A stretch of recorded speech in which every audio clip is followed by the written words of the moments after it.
भारत जिस सपने को पिछले साल भर से ज्यादा वक्त तक अपनी आंखों में पाल रहा था, भारत जिस सैटेलाइट लॉन्च की तैयारी के लिए पिछले करीब 1.5 साल से दिन रात एक किए हुए था, भारत ने जिस सैटेलाइट का क्रायोजेनिक इंजन फुल प्रूफ बनाने के लिए न दिन देखा न रात, भारत का वही मिशन फेल हो चुका है।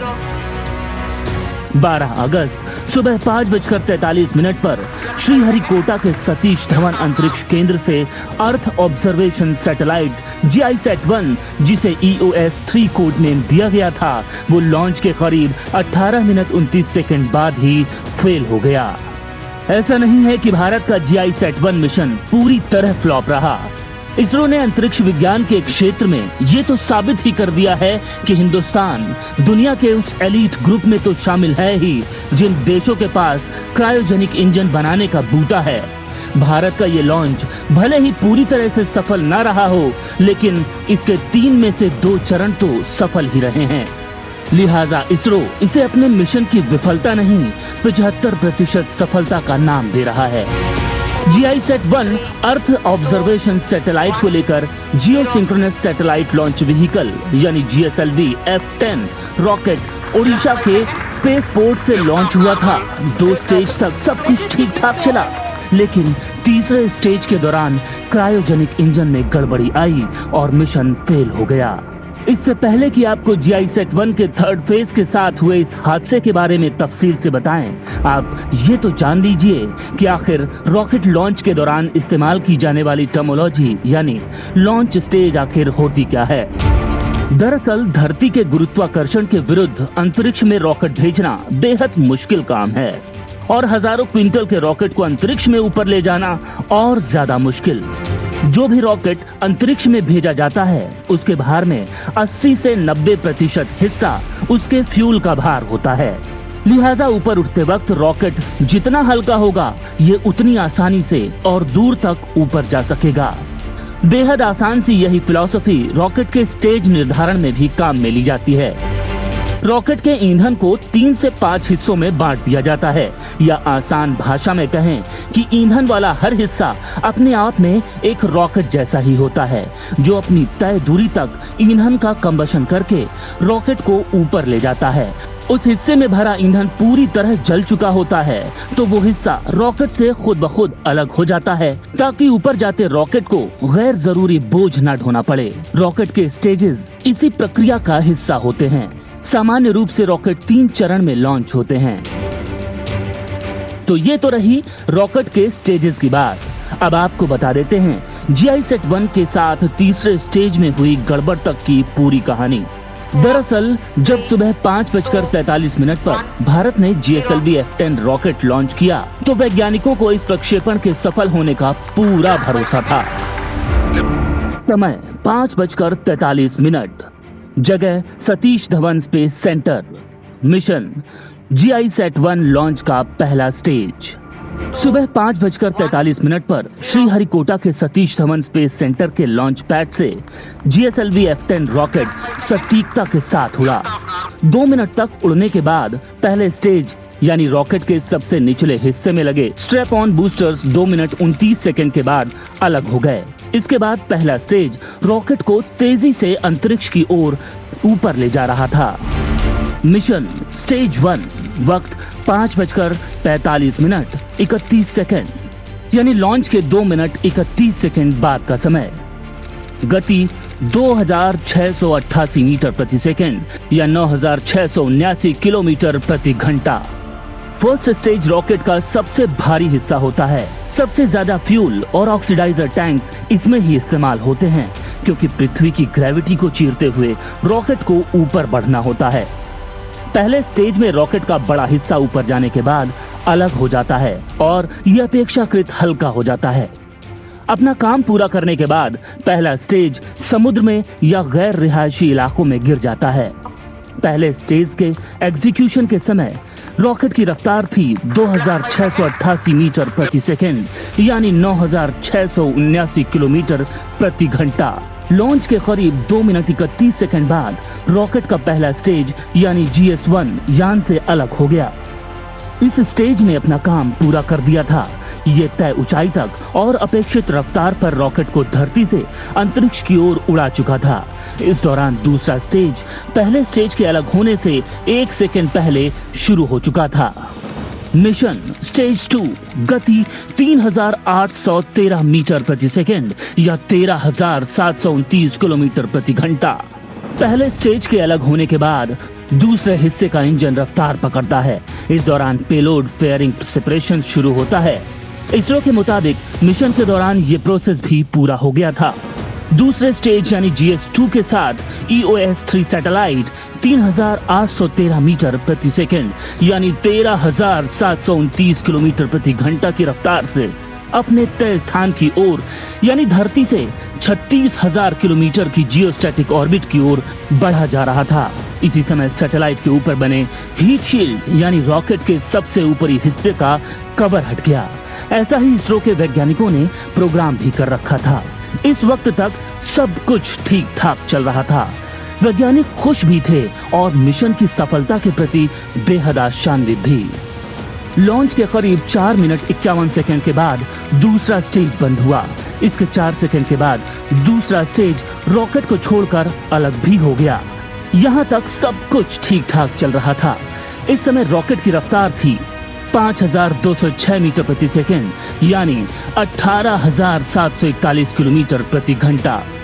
श्रीहरिकोटा स्थित मिशन कंट्रोल सेंटर में वैज्ञानिक खुशियां मना रहे थे।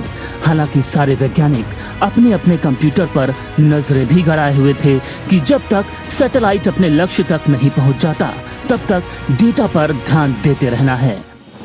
मिशन स्टेज 3 वक्त सुबह के 5:44 यानी लॉन्च के 4 मिनट 56 सेकंड के बाद घटना क्रायोजेनिक इंजन से संपर्क टूटा।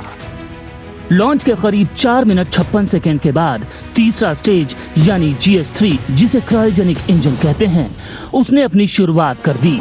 इस स्टेज में क्रायो अपर स्टेज इग्निशन को ऑन होना था, लेकिन ऐसा हो न सका और अचानक मिशन कंट्रोल सेंटर से उसका संपर्क टूट गया।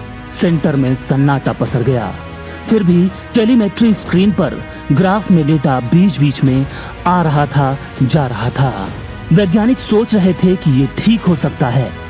रॉकेट के लॉन्च के करीब 18 मिनट 24 सेकंड पर क्रायोजेनिक इंजन को बंद होना था। इसके 5 सेकंड यानी 18 मिनट 29 सेकंड पर क्रायोजेनिक इंजन को बर्न आउट करना था, जो नहीं हो सका। फिर 18 मिनट 39 सेकंड पर EOS-3 से अलग होकर हट जाना था, ये भी नहीं हुआ। यानी 18 मिनट 29 सेकंड और मिशन पूरा होने के आखिरी समय यानी 18 मिनट 39 सेकंड के बीच इंजन और सैटेलाइट से संपर्क टूट गया। इसके बाद मिशन कंट्रोल सेंटर में वैज्ञानिकों के चेहरे पर तनाव की लकीरें दिखने लगी। थोड़ी देर बाद तक वैज्ञानिक आंकड़ों के मिलने और ज्यादा जानकारी का इंतजार करते रहे। फिर मिशन डायरेक्टर ने जाकर सेंटर में बैठे इसरो चीफ डॉक्टर के सिवन को सारी जानकारी दी। इसके बाद इसरो प्रमुख ने कहा कि क्रायोजेनिक इंजन में तकनीकी खामी पता चली है, जिसकी वजह से ये मिशन पूरी तरह से सफल नहीं हो पाया। इसके बाद इसरो ने घोषणा की कि मिशन आंशिक रूप से विफल रहा। फौरन इसरो द्वारा चलाया जा रहा लाइव प्रसारण बंद कर दिया गया। अगर ये मिशन कामयाब हो पाता तो सुबह करीब 10:30 बजे से ये सैटेलाइट भारत की तस्वीरें लेना शुरू कर देता। इस लॉन्च के साथ इसरो ने पहली बार 3 काम एक साथ किए थे। पहला, सुबह 5:45 बजे सैटेलाइट लॉन्च करना। दूसरा, जियो ऑर्बिट में अर्थ ऑब्जर्वेशन सैटेलाइट को स्थापित करने की कोशिश। और तीसरा, ओजाइक पेलोड फेयरिंग यानी बड़े उपग्रहों को अंतरिक्ष में भेजना। हालांकि ये मिशन पूरी तरह सफल नहीं रहा। जिस क्रायोजेनिक स्टेज में ये मिशन फेल हुआ वो बेहद कॉम्प्लेक्स मानी जाती है। लॉन्च व्हीकल की आखिरी स्टेज होती है क्रायोजेनिक स्टेज। इसमें क्रायोजेनिक्स यानी 0 डिग्री सेल्सियस से कम तापमान पर इंजन शुरू होता है। यही स्टेज सैटेलाइट या पेलोड को उसके निर्धारित ऑर्बिट तक ले जाता है। इसके प्रोडक्शन और मटेरियल्स के बिहेवियर की स्टडी -150 डिग्री सेल्सियस पर होती है। यानी आसान शब्दों में कहें तो इसमें -186 डिग्री सेल्सियस पर लिक्विड ऑक्सीजन और -286 डिग्री सेल्सियस पर लिक्विड हाइड्रोजन फ्यूल की तरह इस्तेमाल होती है। भले ही भारत GISAT-1 का लॉन्च पूरी सफलता के साथ नहीं कर सका, लेकिन ऐसा भी नहीं है कि हिंदुस्तान क्रायोजेनिक टेक्नोलॉजी में फिसड्डी है। रॉकेट लॉन्च के दौरान क्रायोजेनिक स्टेज ही सबसे मुश्किल होती है। इसरो ने क्रायोजेनिक टेक्नोलॉजी में महारत हासिल की है। अब तक क्रायोजेनिक स्टेज के 8 लॉन्च हुए हैं। सिर्फ पहले में समस्या आई थी, उसके बाद सभी लॉन्च सफल रहे थे। इस बार गड़बड़ कहाँ हो गई, यही सोचने वाली बात है। रूस और यूरोपीय देशों की स्पेस एजेंसियों का क्रायोजेनिक स्टेज पर फेल होने की रेंज 20% है। उसके मुकाबले इसरो का ट्रैक रिकॉर्ड काफी बेहतर रहा है। अगर इसरो का ये मिशन सफल हो जाता तो इस मिशन में ISRO earth observation satellite launch कर चुका होता। मिशन अगर सफल हुआ होता तो इसके जरिए भारत के साथ साथ चीन और पाकिस्तान की सीमाओं पर भी रियल टाइम निगरानी संभव हो पाती। मिशन अगर सफल हो पाता तो अर्थ ऑब्जर्वेशन सैटेलाइट EOS-03 पूरे देश की रोजाना 4 से 5 तस्वीरें भारत को भेजता। मिशन अगर सफल होता तो जलाशयों, फसलों, तूफान, बाढ़ और फॉरेस्ट कवर के बदलावों की रियल टाइम मॉनिटरिंग संभव हो सकती थी। मिशन अगर सफल होता तो मौसम कैसा भी होता, चाहे दिन होती या रात, किसी भी मौसम में कैसी भी परिस्थितियों में हमारे देश पर पहरेदारी हो पाती। लॉन्च के पूरी तरह सफल नहीं होने से इसरो के हौसले पस्त हरगिज नहीं हुए हैं। इसरो कुछ दिन बाद इसके दोबारा लॉन्च की तारीख भी घोषित कर सकता है। इसके साथ ही इसरो अगले 5 महीने में 4 और बड़े लॉन्च करने वाला है। सितंबर में इसरो सिंथेटिक अपर्चर रडार यानी SAR के साथ रडार इमेजिंग सैटेलाइट यानी RISAT-1A या EOS-04 स्पेस में भेजेगा। ये दिन रात बादलों के पार की तस्वीरें भी कैप्चर कर सकेगा। ये पोलर सैटेलाइट लॉन्च व्हीकल यानी PSLV से लॉन्च किया जाएगा। ये 18,000 किलो वजनी सैटेलाइट देश के डिफेंस सिस्टम के लिए भी उपयोगी होगा। ये दिन रात और किसी भी मौसमी परिस्थिति में रियल टाइम तस्वीरें भेजेगा। इस साल के अंत तक स्मॉल सैटेलाइट लॉन्च व्हीकल यानी SSLV का भी डेब्यू लॉन्च हो सकेगा। ये एक 3 स्टेज वाला फुल सॉलिड लॉन्च व्हीकल है जो 500 किलो वजन वाले पेलोड को पोलर ऑर्बिट में पृथ्वी की सतह से 500 किलोमीटर ऊपर और 300 किलोग्राम पेलोड को सन सिंक्रोनस पोलर ऑर्बिट में ले जा सकता है। इसके नए विकसित लॉन्च सिस्टम का उपयोग ऑन डिमांड सर्विसेज और छोटे उपग्रहों को लॉन्च करने के लिए भी किया जा सकेगा।